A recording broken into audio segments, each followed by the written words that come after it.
Assalamualaikum warahmatullahi wabarakatuh. Saya Muhammad Permana Putra akan menjelaskan materi yang berjudul Dimensi Sistem Informasi dan Aset Komplementer Sistem. Aset komplementer merupakan model organisasi dan model bisnis yang tepat.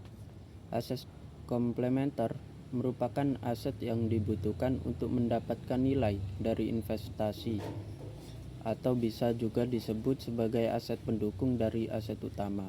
Sebagai contoh, untuk menciptakan nilai atas kereta api maka membutuhkan investasi tambahan atau investasi yang digunakan untuk mendukung dari kegunaan kereta api itu sendiri.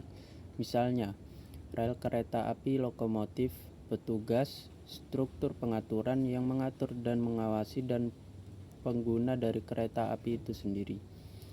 Tanpa adanya aset komplementer, nilai investasi atas kereta api tindakan memiliki nilai, karena tanpa adanya aset komplementer, kereta api tidak dapat digunakan. Riset terkini dalam investasi teknologi informasi dalam dunia bisnis sangat menunjang investasi.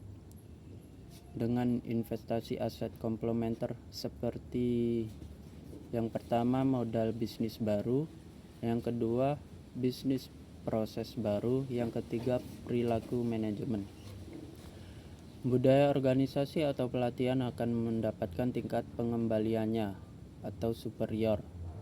Perusahaan yang tidak berinvestasi menggunakan aset komplementer akan mendapatkan nilai pengembalian yang kurang atau tidak ada sama sekali atas investasinya di teknologi informasi. Beberapa investasi aset komplementer melibatkan sebagai aset yang berwujud seperti gedung, mesin, dan peralatan, namun demikian nilai investasi dalam teknologi. Aset komplementer dikategorikan menjadi 3 bagian, yaitu yang pertama, aset organisasi. Budaya organisasi yang menunjang terciptanya efektivitas dan efisiensi. Yang kedua, model bisnis yang tepat. Yang ketiga, proses bisnis yang efisien. Yang ketiga, wewenang yang terdesentralisasi.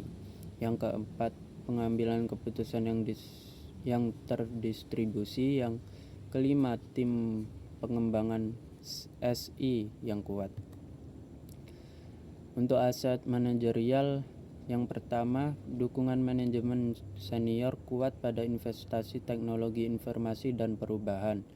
Yang kedua, insentif atau inovasi manajemen. Yang ketiga, kerja tim dan lingkungan kerja yang kolaboratif. Yang keempat, program pelatihan untuk meningkatkan kemampuan pengembalian keputusan manajemen. Yang kelima, budaya manajemen yang menciptakan nilai atas fleksibilitas dan pembuatan keputusan berbasiskan pengetahuan.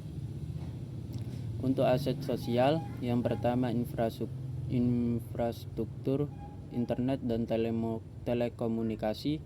Yang kedua, program pendidikan pengayaan TI yang meningkatkan pengetahuan.